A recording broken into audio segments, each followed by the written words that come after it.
Hello, I'm here with Dr. Adam Clark, Superintendent, MDUSD. How are you, my friend? How's it going? I'm doing well. I'm doing well. It's just another typical day in the school district, and kids are learning via through Zoom as best they can, and things are happening and moving along. Excellent.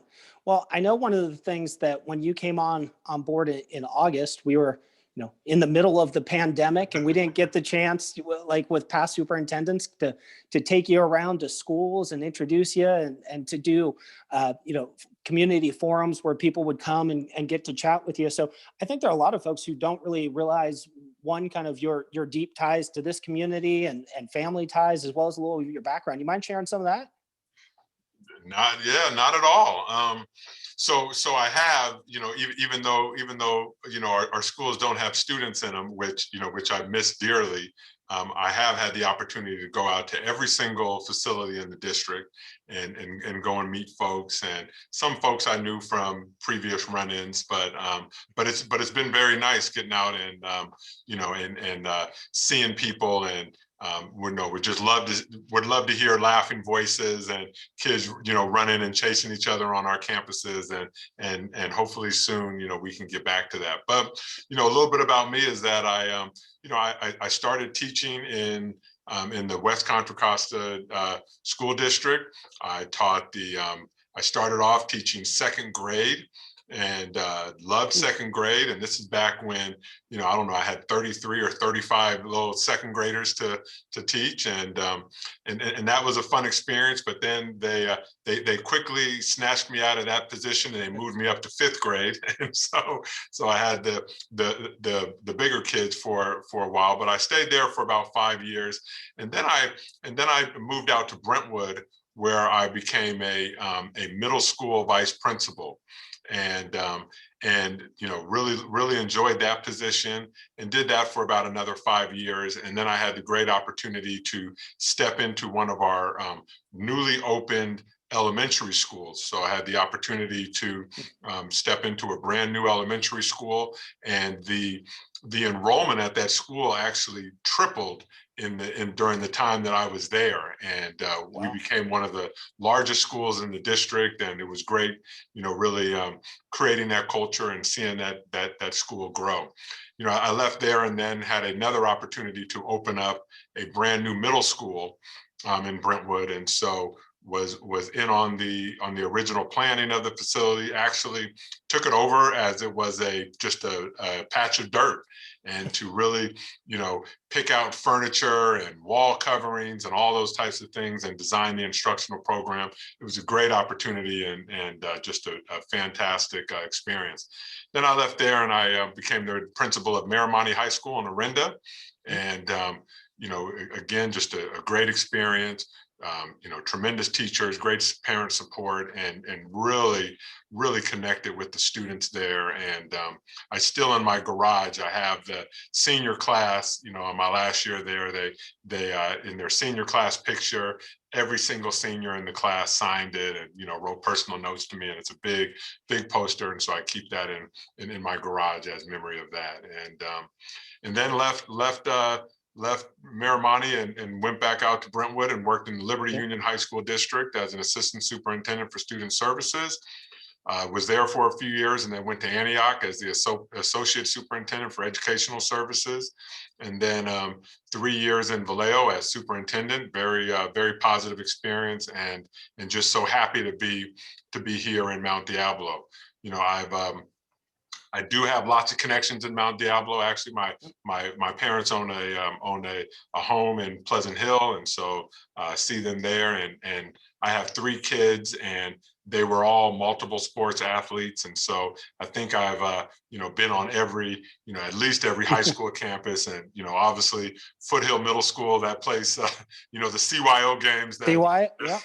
The CYO games that take place at Foothill, that's quite the place on a Saturday and Sunday. So very familiar with all the cities here in the Mount Diablo School District. Yeah, and you come from a family of educators, right? How about your mom? Yeah, so my dad was a high school teacher growing up, while my mom sort of stayed at home. And then as she and entered the workforce, she started off as a special education aide and worked her way all the way up into assistant superintendent of the Richmond School District at the time. So she actually, as a special education program specialist, she worked throughout Contra Costa County, and then settled down as the assistant superintendent in the Richmond School District, but then had an opportunity to go work in Kansas City, and then work in Gardnerville, Nevada as superintendent. And then she ended up finishing out her career as a superintendent of San Mateo Foster City. And my dad ended up retiring a high school teacher. So I have have that education blood, throughout the Clark family. Coursing through. Yeah. I figure, Yeah. if you ever need teaching tips, you can ask dad, and if you need superintendent tips, check in with mom. So, Yes, uh, yes. I know one of the things that when we were going through the process and of hiring you as superintendent was talking about the work you had done in Vallejo, and the effort to, Vallejo in many respects resembles parts of Mount Diablo, very diverse student body, some challenges socioeconomically. And you had already created a plan to help bring students back. And you were looking not, as I remember, not a hybrid model, but a model that had some students back on campus and then some students in distance learning. Can you tell us a little bit about that and kind of how you were approaching that and why you were taking that approach when a lot of other districts were looking more the hybrid or all distance learning, and just what you learned from that? Yeah, Vallejo was a very was a very interesting experience. First of all, Vallejo had gone bankrupt. It's one of the four districts in California that had gone bankrupt several years ago, before my time. Before you. Yeah. And so, as you're trying to recover from bankruptcy, there's a great many challenges that that you face. But the population in Vallejo, we had over 75% of our students qualified for free and reduced lunch, or were English learners, or foster, or homeless. And so there was, quite a large need for extra support. And in our schools were basically community service schools. We had clinics on some of our schools. We had a dental office on one of our campuses. We definitely provided meals and clothing for students and whatnot. So when it came time to shut down schools, we were really shutting down a pipeline of support for many students in that community. So as we started looking into the 2020-2021 school year, one of the plans that we were rolling out was a way that we could keep our schools open to students. Now, mind you, there was a segment of the population that did not want to return for obvious reasons. And so we were going to let those students stay home and actually do distance learning. And then we were going to open up our schools socially distant, and we were going to open those up for the remainder of the students for an all-day program. And so that was pretty cutting edge during that time. It seems like years ago, it was only 6 months ago. But then clearly, once the governor pushed everyone to distance learning, those plans had to be scrapped, and they ended up in a 100% distance learning model. But the conversations were there, and we had the plans laid out, and many of the same things that we're still talking about today. How are we going to have kids enter campus and exit campus? What were we going to do about hand sanitation, wearing of masks, plexiglass partitions? All of those, we purchased. We were ready to go with with those plans. So anyway, that was pretty interesting. And part of the reason I ask, one of the things that surprises me is there's some people in our population who, in our community, who have this idea that there isn't a plan in MDUSD, which always kind of comes as a surprise to me, because I was there over the summer where we had task force with literally, hundreds of people, where it was students, it was teachers, it was parents, it was staff, all coming together to help formulate a plan for that. You came in, and I know on day one you were looking at how we return to school, and obviously we heard from the governor that it was schools throughout California were not going to be returning in person in the fall.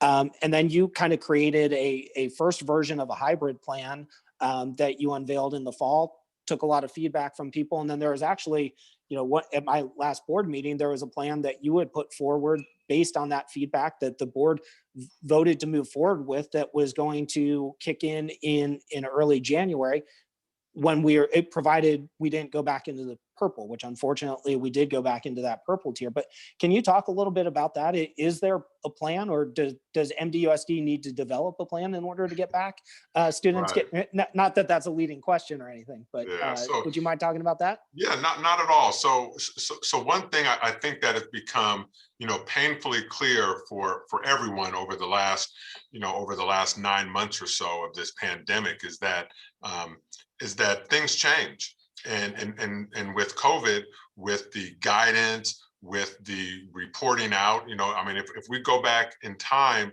somewhat, we were having press conferences in the White House where, doctors were giving one thing, and other administrators in the White House were saying other things, and then that was really trickling down to the states on how the states address this pandemic. So, so again, fighting to try to purchase PPEs, fighting to try to purchase hand sanitizers, like these were things that were real and were changing daily.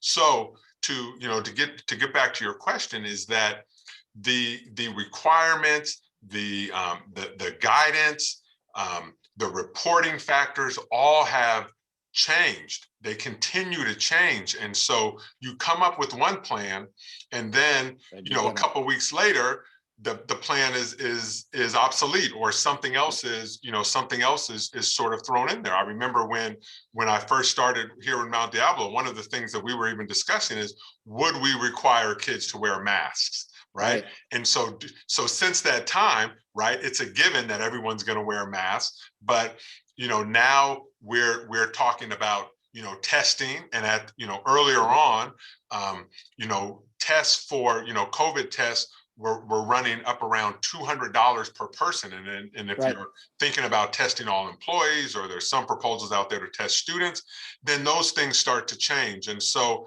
there is a plan to come back, and the plan has been around for some time, because there's only so many ways that you can. So we still have to social distance. And if we have to social distance, that means that we cannot have classrooms of 30 students. We can't have, classes of 25 students. We have to have the desks 6 feet apart. And so you physically can only fit about 16 kids in a classroom. So, with there being a 6 foot distance, between them.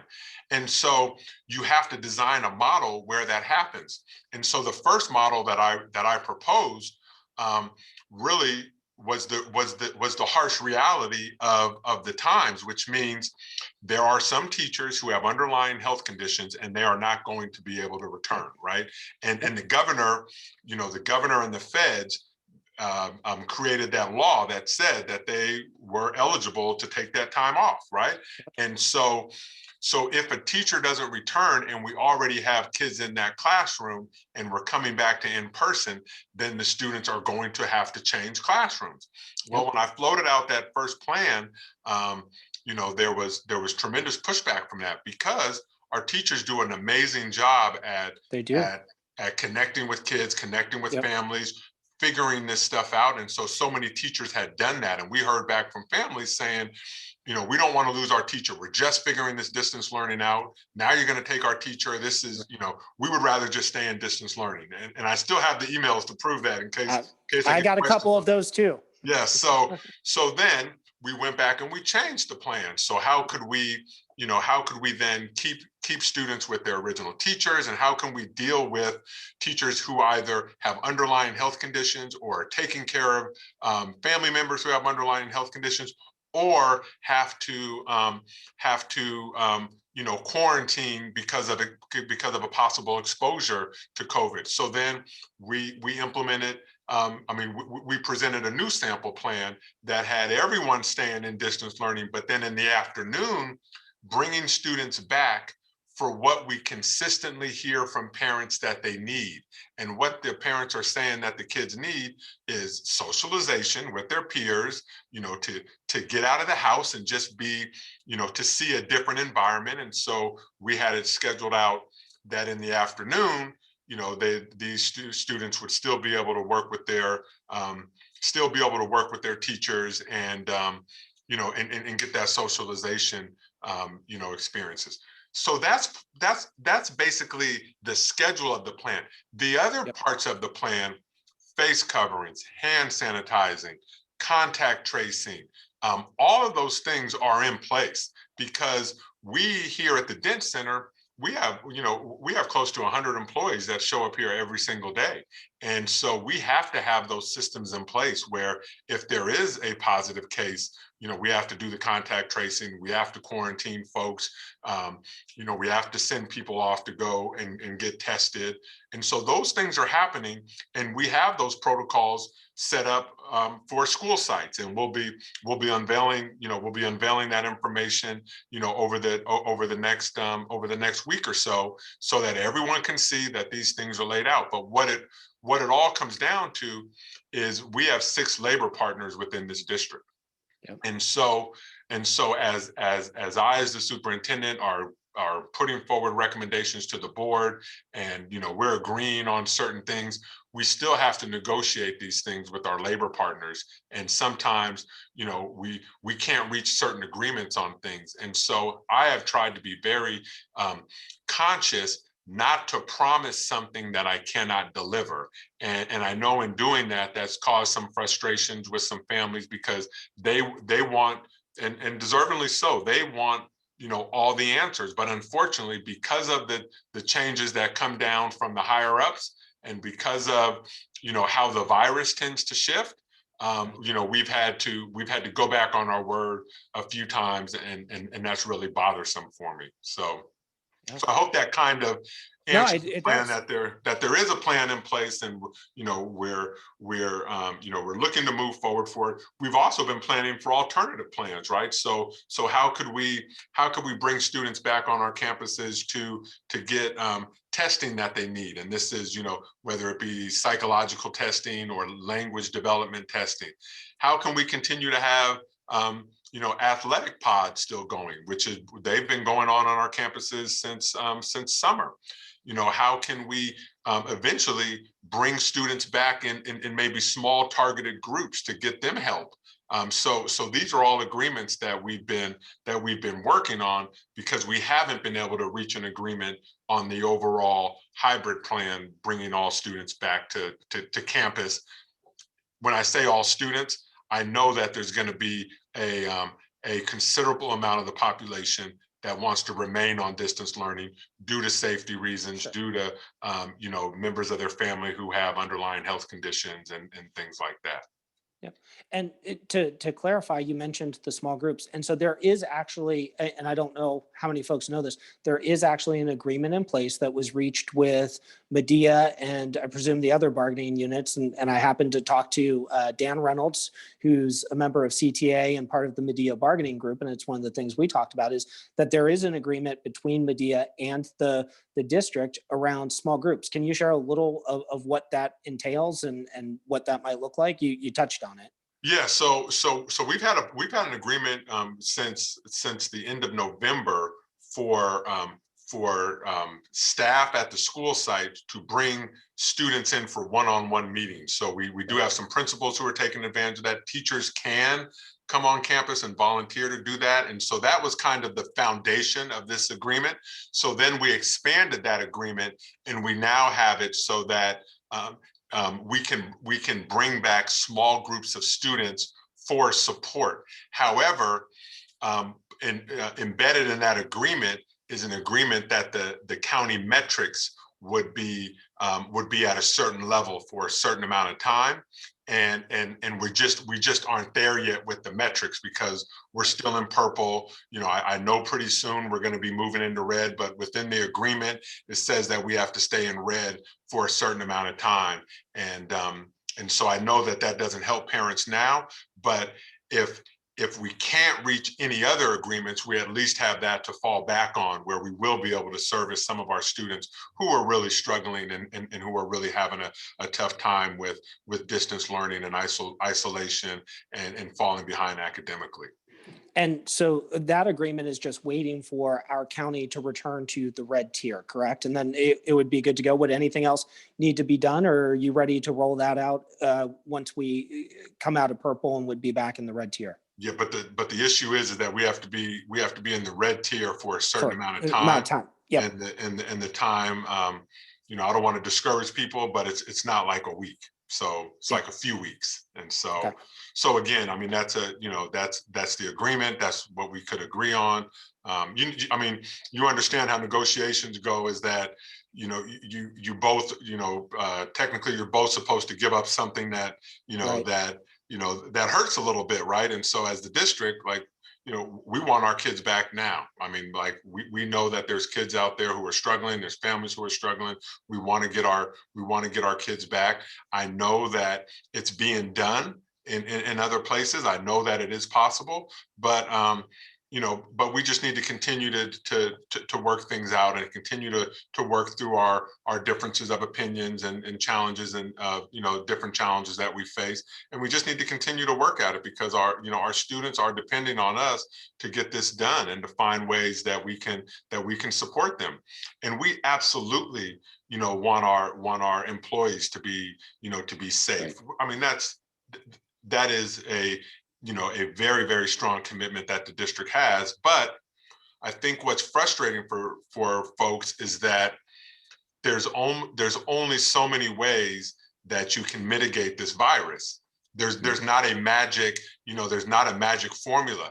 It's been the same. Wash your hands, wear a mask, social distance, right? And when you're sick, stay home. And Right. so so those are the basics that as the district we have rolled out, and those are things that we stand by, but we're just not there yet with all of our groups.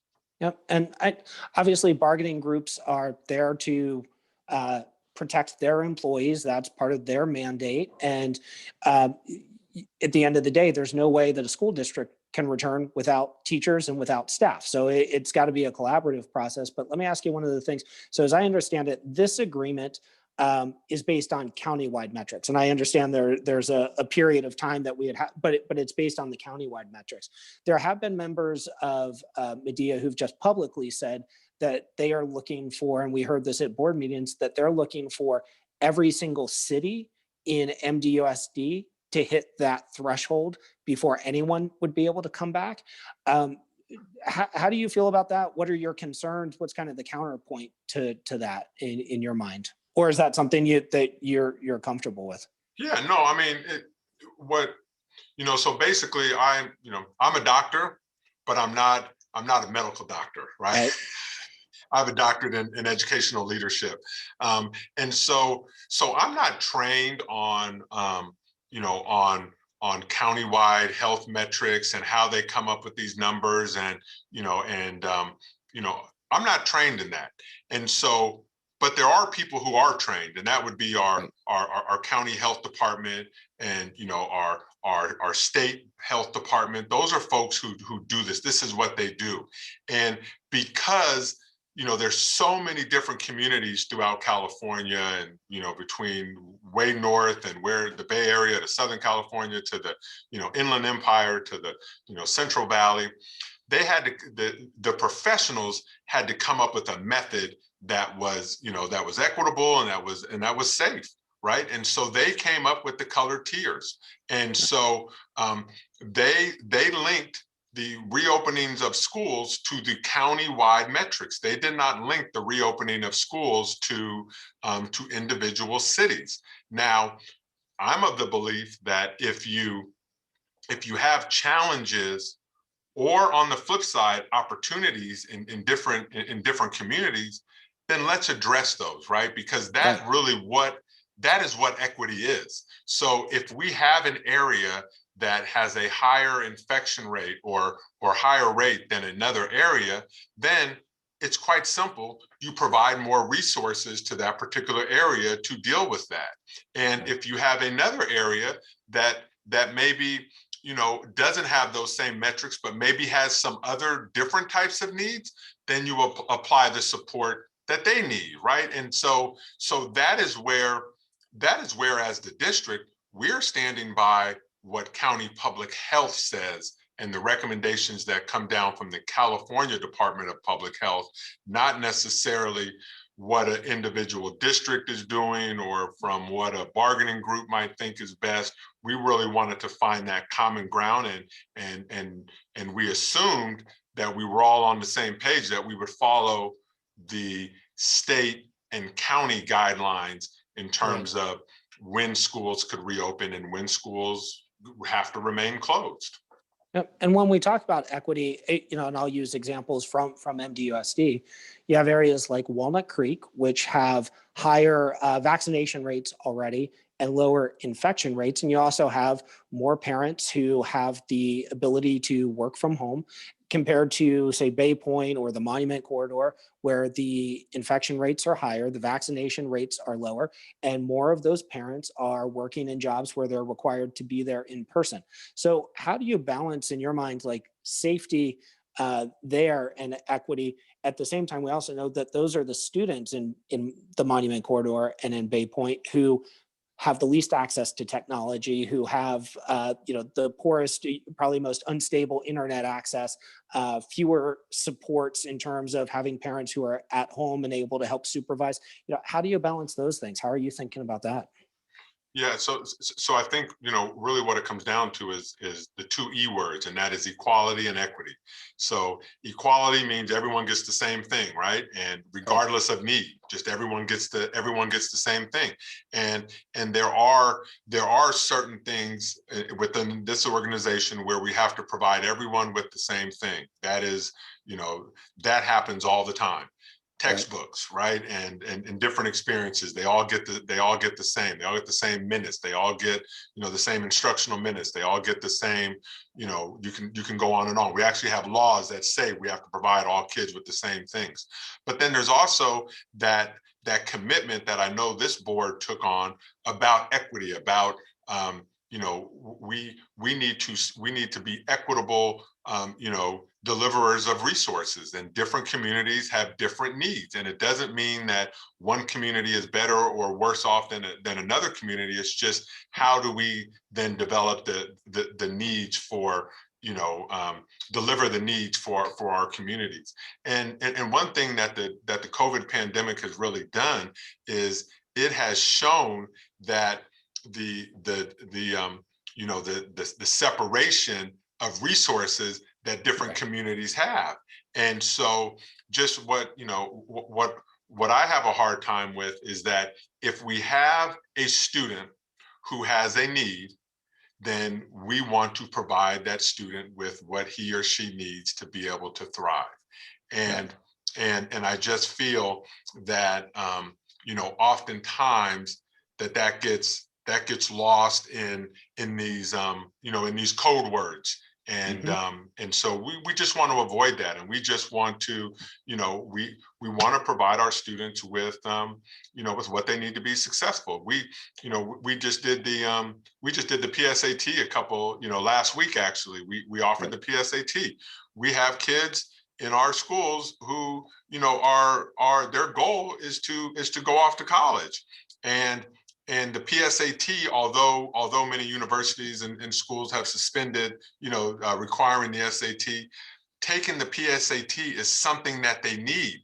And Right. and we went ahead and we made those adjustments, right? We got that agreement in place, and we provided, an opportunity for 50 kids to come into a gym and to take the PSAT, all wearing masks, all socially distanced, and it happened. We met their need. Now, if we have another, student base that needs something else, then we should do that. And so so again, it's you know, I want to equally serve all of our communities, right? I want to be present equally in all of our communities. It doesn't mean that, you know, if we have a higher need community that, you know, that I'm there more, or I'm not in the community that doesn't have a high need. Because what I have found in my wide array of work, and I've worked from the You've most got, west yeah, part of the county all the way to the east part of the county and everything in between.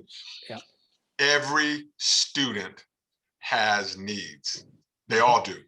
And and they just play out in different ways. And so as an organization, I want us to be as flexible and as committed to providing, you know, those resources to all of our families, and not just you know, not just the ones who on paper were legally obligated to provide certain services to. I want to be able to provide services to all of our families, because I truly believe they all need it. Absolutely. So in addition to the student aspect, maybe we could talk about the employees for a minute. That, you know, I know that there are a lot of our teachers and a lot of our staff who do want to come back. But I sometimes hear things that teachers saying, hey, I don't know if my classroom's been cleaned since April, or things like that. Those are some of the rumors and some of, or at least the, you know, the opinions that are out there. And obviously teachers who do want to come back, or maybe teachers who are even, you know, kind of thinking about it, they have those concerns. What would you say, you know, in terms of where we're at with when we do have students back and we have teachers back, from a classroom cleanliness, and what would that look like? And do you think we have what we need in order to move forward there? Yeah, so I want to be 100% crystal clear that you do not have a school or a school district without the team of employees that operate that particular school. And you know, and I don't necessarily see a hierarchy between our employees. So, you know, your classified employees are just as critical as your certificated. And so teachers, lunch aides, you know, office staff, counselors, they're all critical. So there cannot be a Mount Diablo Unified School District or any one of our wonderful schools without the staff that you know, that are there. So they're critical. Now, I've been out to every single school. I've walked the halls. I've been in, you know, hundreds of classrooms. There are some classrooms that look like Great Expectations, right? It's kind of like on the day that they left, like Yep. time just stood still. So I can pretty much guarantee you there's no COVID in that class, right? Right. Because Right. COVID doesn't live for 9 months, you know, or 100 Right. and something days, however long it's been that we've been out of school. So there are some rooms that, you know, that have been left, and what our custodial staff did is that they went around to every single classroom, and they put a note on the door, and they said this class has been cleaned, and then it's been closed, locked up, sealed with that note on the door, and it hasn't been touched, completely empty. Then there's other classes where we do have staff who are coming onto campus and are working in their classrooms. I don't know the schedule of those folks. So I don't know, you know, are they communicating with the office that they're even there? Because sometimes it may be difficult to even know that somebody is on campus and in their classroom. So then just because their trash wasn't emptied or something like that, that doesn't necessarily mean that you know, someone is refusing to clean their rooms or not cleaning rooms. I can tell you that, you know, rooms are getting cleaned. We also have, as part of our protocols, we have this thing called I don't know the technical term, but it's like a germ buster. And it's basically, it goes through and you spray it, and it leaves a little mist, and it kills all the germs, right? They go through and do that in the high frequency areas on a daily basis. And so that takes place. If I walked in the next day, I would not be able to tell that has happened. But I think what it comes down to is our custodians, our maintenance staff, they are part of our team. And what I want to avoid is us as a team of Mount Diablo. I want to avoid us pointing the fingers at one another, and saying that one particular person isn't keeping up their end of the bargain. As with any organization, you have some folks who overperform, and you have some folks who underperform, and then you have a whole bunch of people in the middle. And so I would hope that we would provide the necessary support and oversight on those folks who are underperforming, and get them what they need so that they can perform. But for a statement to be made that custodians aren't cleaning rooms, I think that that's very unfair. I've heard that several times. It's not fair. We have a custodian here in the district office. I see him every day. I see what he's doing. Days I'm here late, I see the bathrooms are being mopped out, and you walk in them and they smell like the cleaning supplies. So I have confidence in our cleaning crew, and I can tell you this: there's nothing that is not happening. There's nothing that's going on in school districts that are open with their cleaning crew that's not happening in our district, right? And so someone who's worked in, I don't know, six different school districts, right? Like your custodians, they're a proud group. But just like teachers, just like administrators, just like superintendents, you have those who outperform, and you have those who underperform. And I just think that as an organization, we shouldn't be pointing fingers at one another, saying that one particular group isn't carrying their weight. We're all in this together, and I think common courtesy and respect is going to go a long way in getting us to where we need to be. Yeah, and I'll tell you, my experience was nobody worked harder than some of our custodial staff, and I would presume when we reopen schools that you would have mechanisms in place that if any teacher or any bus driver or any office manager or anybody and any custodian who saw something that wasn't safe or that they had concerns about, there'd be a way for them to report that and have that addressed, and they would have no concerns about reprisals or anything like that. They'd be able to speak freely. Is that accurate? Is that how you're thinking about it? Absolutely.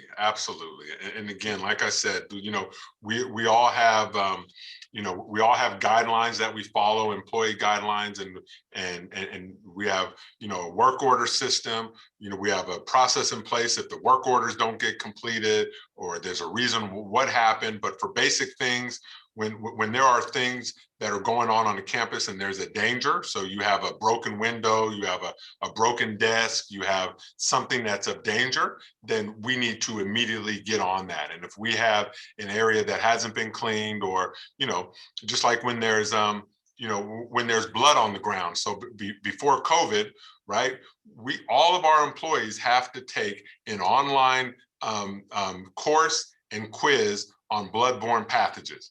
Right. So again, when a kid bloodies his nose or her nose or whatnot on our campuses, like, we have a system to clean that up. So of course, we have systems for sanitizing and making sure that our campuses are clean and safe. Yeah.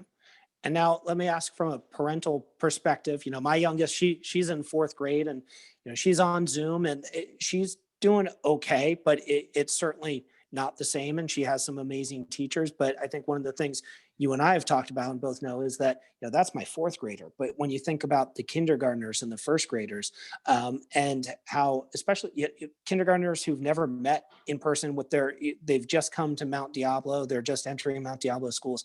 They've never met their other students. Maybe they've had a brief interaction with their teacher to pick up, some workbooks or something like that, but it's extremely limited. And just that struggle of even the best teacher, and we have some amazing teachers, especially, kindergarten teachers. It takes a special person to teach kindergarten.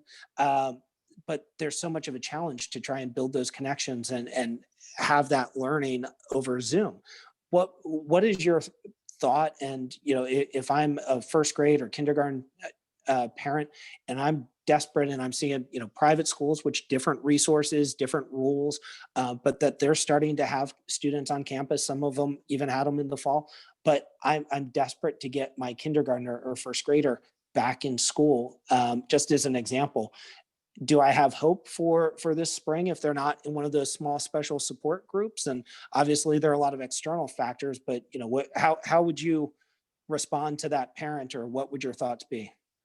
Well, first, if that parent, proposed that to me in a, in a respectful way, and I say that because I often get, emails when people are very upset, and I understand it, I get it. But if I'm just having a conversation with the parent, first of all, I'm going to show empathy, and I'm Right. going to, apologize and let them know that, I feel their pain. I'm sorry. I have 3 kids of my own. They're grown and out of the house, but but I do remember, what having a, kindergartner was like. And you know I'm disappointed that we have not been able to create an environment where we could not have had kids on our campuses, you know, doing some sort of, social emotional peer group type activities in a safe manner. And and I just think that it's a, it's a it's just a, it's just a gap that we have in our, in this pandemic on how things were happening, right? We closed with no guidance. We got very little guidance to open up. We got very little direction on how we could, really meet the differing needs of our kids.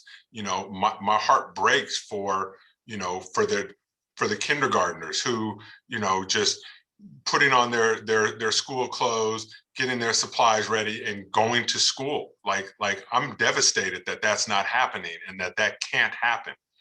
And the reason why it can't happen is because of adults. It's because of choices that adults are making. And I just think that, if adults were to come together and to problem solve and to try to figure these things out, that we could, as schools, I'm not just necessarily talking about Mount Diablo, but as a school systems, that we should have been able to find some ways where we could provide experiences, for those kindergarten students. I'm also going to make the same argument all the way up to our Right. 12th graders, because Yep. if you have a senior sitting at home right now going through Zoom, they've missed their, half of their junior year, and they've missed all of their senior year. And I'm devastated for those kids. Better yet, a 6th grader going into, 7th grade or something. I mean, it just goes up every single grade level. I can make the exact same argument for it, but it's just very disappointing that, that we have not come up with a way that we could provide opportunities for, for students to interact safely with one another, to interact with their teachers, and to get some of that school experience. And so, to answer your question, do I think it's going to happen in the spring? I truly hope so. I'm going to do everything in my power within the rules, because there are certain things that I can't do. I can't just, I am superintendent, but I can't just Right. make up my own rules. I report to a board, and it's really up to the board. But even within the board, they have certain authority. But I will say that as we go into summer, and as we go into fall, unless the state comes down and shuts everything down again, we are going to be serving our kids, and we are going to, meet our families' needs in person.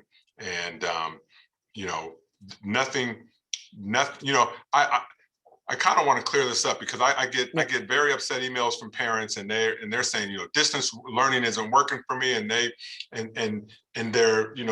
they're shooting this anger towards me, which I'm fine with, but I don't, like, distance learning is not my first choice.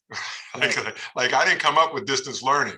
It is what we've had to do to respond to a big problem, and it was put on it. But I know that nothing can replace, the relationship, the personal relationship between teacher and student, or adult and student, face to face, in real, in real time. And Zoom is just something that we've had to do to respond to the pandemic. But it is not a best practice by any means. It's not a best practice. And if I had my way, we would find some way to get our kids back on campus, sooner rather than later. But again, I got to work within the guidelines. I got to, this is a team game. This is not an individual game. So I have to work with my teammates, and I have to work with my team, and hopefully we can get to that place. Yep. And one of the things Dan Reynolds had mentioned was that there was a state COVID kind of certification that each district needed to do. Is Mount Diablo behind on that, or when is that due? Or would you be able to share a little of, I guess essentially, the question is Mount Diablo ready as a district if we had agreements in place and had the ability from the county and the state to move forward? Is Mount Diablo ready, or is there more that has to be done from the district side? Yeah, so within those agreements, you have to, you have to have a policy in place for face coverings, right? So yeah, it's mandatory. Everyone's going to wear face coverings. You have to have hand sanitizer, and your bathrooms have to be operational. Those are all done, right? You have to have, you have to have PPE equipment. We have warehouses full of PPE equipment. Oftentimes we'll have a teacher go to his or her classroom, and then they'll email and say, well, there's no PPE equipment in my class. There's no hand sanitizer. Well, no, there's not, because there's no kids there. So we're not just going to put all that stuff out there and then have it sit in a classroom for a year or whatnot. But we have all of those things that are a little bit more controversial would be testing. So you have to, now finally the state came out with testing guidelines. So what have we done? We are now engaging and ready to move contracts forward for for testing. However, depending on what the outcomes of our agreements are going to be with our labor partners, the cadence of that testing may be more or may be less, right? It may be voluntary, we just have to provide the opportunity, or it could be mandatory. Again, I want to be able to, say what's actually going to happen and not just necessarily make something look good on paper. But to answer your question, these plans were due on February 1st for districts that had already opened or who were planning to open in purple. And we were not planning to open in purple. We never have been. The board has been clear about that. And we were never open before. So we didn't necessarily have to have our plan uploaded by the first. However, it will be uploaded. All the information is done, and it just needs to be uploaded and be available for all of our stakeholders to review and to check off. I'm actually giving a very detailed update at our next Wednesday's board meeting. So I'll be sharing all that. I'll be sharing examples, and I'll be sharing where we are in all of these processes. But again, until we have agreements, like, these things are just wishes. But I've heard loud and clear from our community that they want to see what we have in place, and I'm completely transparent, and I'll be putting that out there. Yeah. And just to put up kind of a point on it. So I think that a lot of parents would be really disappointed if come August that their students were not able to be back in school, considering where we are with vaccinations, and let's assume those have the same level of efficacy and things like that.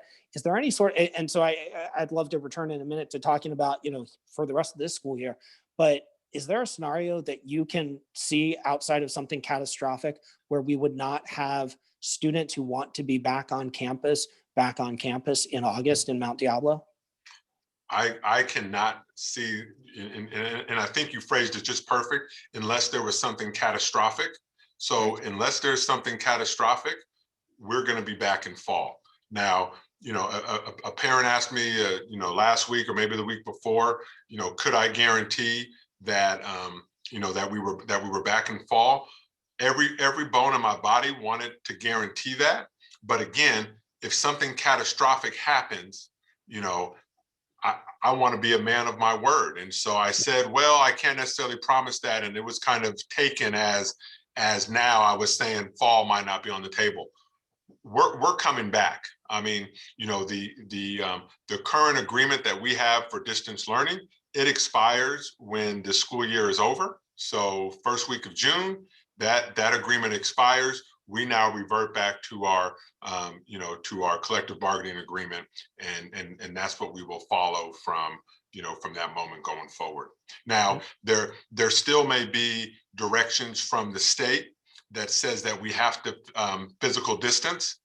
And if we Sure. physical distance, then it's gonna look different. But so far as we're talking about next year, we are going to have 100% distance learning option for families Right. if they want to Of stay course. in distance learning. We're also going to still have our regular homeschool, which is different than distance learning, but it's a homeschool program, and that's where the student teacher meet once a week, get all their assignments, do them for the week, and then meet with the teacher again the week later. That's homeschool. And then we're going to have our regular school. But how that schedule looks, the only thing that is hindering that at this time is if there's a requirement from the state that we have to physical distance our desks and our facilities. Yep. And let me ask you if, I think there's so many parents, and I'll tell you, I put myself in this category of parents who take COVID very seriously, but absolutely believe it is real, that have been taking, the precautions that you mentioned earlier in terms of masks, social distancing, washing hands, all of those things, and believe very strongly in that, are, extremely excited to see vaccines rolling out, and feel like our teachers and our school staff should be at the top of the priority list. Let's get them vaccinated as quickly as possible. But at the same time, parents who believe that it is really imperative that we need to get kids back in school. August is great, but would like to see some progress, and recognizing it's not going to be all the students all at once, that we're still going to have that distancing, but would like to see progress this school year. And recognizing there are teachers and staff who want to come back. And so not forcing people into the classroom, but who would really like to see those teachers and those staff who want to come back, trying to pair them with the students and families that want to come back. What would your advice to those parents be? How could they help facilitate that? How could they help move that forward? Or, and even, is that a realistic thing to aspire to for the rest of the school year? Depending on, the count where we are, if we remain in purple, that becomes very unlikely. But Right. if we come out of the purple tier, what could those parents do to help facilitate that? Right. Well, first of all, is that I want COVID is very real, Right. and the effects of it are very real, and the folks who I've talked to, who have had it and who've recovered, they said it's like nothing else. And Right. then there's other people, there's young college kids who get it and they're just bouncing around as usual, right? Right. And so it is real, and I do want people to take it serious, and I do want people to understand the devastating effects that it can have on a family or on different communities. So yes, let's continue to not downplay it. Let's continue to follow the advice from our doctors and from our local politicians about certain things. But when it comes to bringing people back to school, again, like I said, I want our kids back. But it's a team effort, and sometimes in these agreements, the agreements are agreements for everybody. And although the agreements don't necessarily, just like I talked earlier about the people who overperform and the people who underperform, sometimes these agreements are not for those folks. They're for Right. everybody. They're for that majority of the people. Journey. Right. So I get emails from staff members who want to come back to their schools, who want to do it, and I also get emails from staff members who aren't ready to come back and say it's not safe yet. But then there's a whole bunch of people in the middle who who I just don't know if we're hearing from, or if we're really hearing loudly from them. And what they have done is that they have put their trust and faith and confidence into Dan Reynolds to basically bargain their their how they're going to perform. And so I have to respect that. And so I mean, if nothing else, if we're going to be able to bring back students in small groups when the metrics, when we meet the requirements of the metrics. So there will be some students coming back. I've already okayed for, for our sports to pick up following the, following the guidelines. So, we're starting a cross country season. We're starting a tennis season, golf season, diving and swimming. All those things are starting to take place on our campuses. So we're at least going to do that. Extracurricular activities can happen. So if you have a leadership teacher, a club teacher, you got the robotics club, those groups can come back on campus, not necessarily in the classroom, but they can come back and utilize the outside spaces, and they can do those things. So we're getting there, right? We're getting these small agreements, and we're trying to get to a place, because when all this is said and done, like, our staff, we're all one. We're all in we're all in this together. And so, so I know no matter what, we're always going to have some people on the fringe, either for or against, but generally we're all together on this. And so I really don't want to see that, really fragmented, and internally it's us against them, and there's all this battling, and that's just not healthy for kids, right? And so so we want to make the relationship work, and we're going to continue to work at it. And it may be a point where we just cannot come to an agreement, and that's going to be really sad if that happens. But I'm a very optimistic person, and I'm hoping that that will happen. I think a whole lot of us are hoping for that. So as a final question, one of the other burning topics, because, you and I, we've shared a few texts about football. We got the big game this weekend. We got the Super Bowl. What's your prediction? Is Brady going to get number 7, or are the Chiefs going to win this thing? So actually, this is the first time in a long time that I'm going to watch a Super Bowl, and although my team isn't in there. You got tired of waiting for your Raiders to make it back? Yes, yeah. As a Raider fan, it's been a tough last 20 years or so. But this is the first time in a long time that I'm going to watch a Super Bowl, and I'm not going to be like devastated because the Niners win, or the Broncos win, or New England wins. And so I like Tampa Bay. I like Kansas City. I think if there's a lot of points and it comes down to the last play, I think Mahomes will pull something out of the hat and probably pull it off. But he better be careful, because Tampa Bay is filled with veterans, and they're going to be coming for the young lion there. Yeah, I would not want to be the team on defense with the small lead and either Brady or Mahomes coming at me. So Right.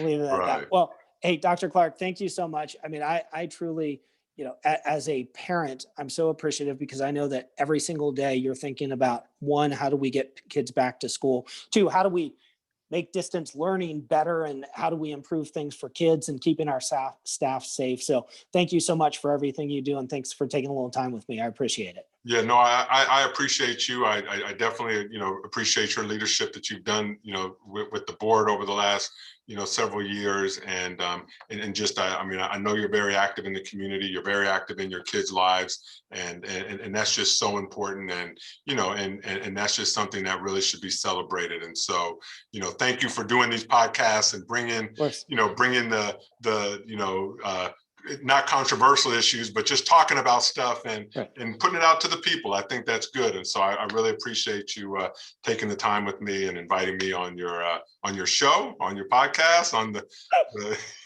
I'm not sure what to call it either. So but thank you for taking the time. Stay safe and take care. Yep. Thank you.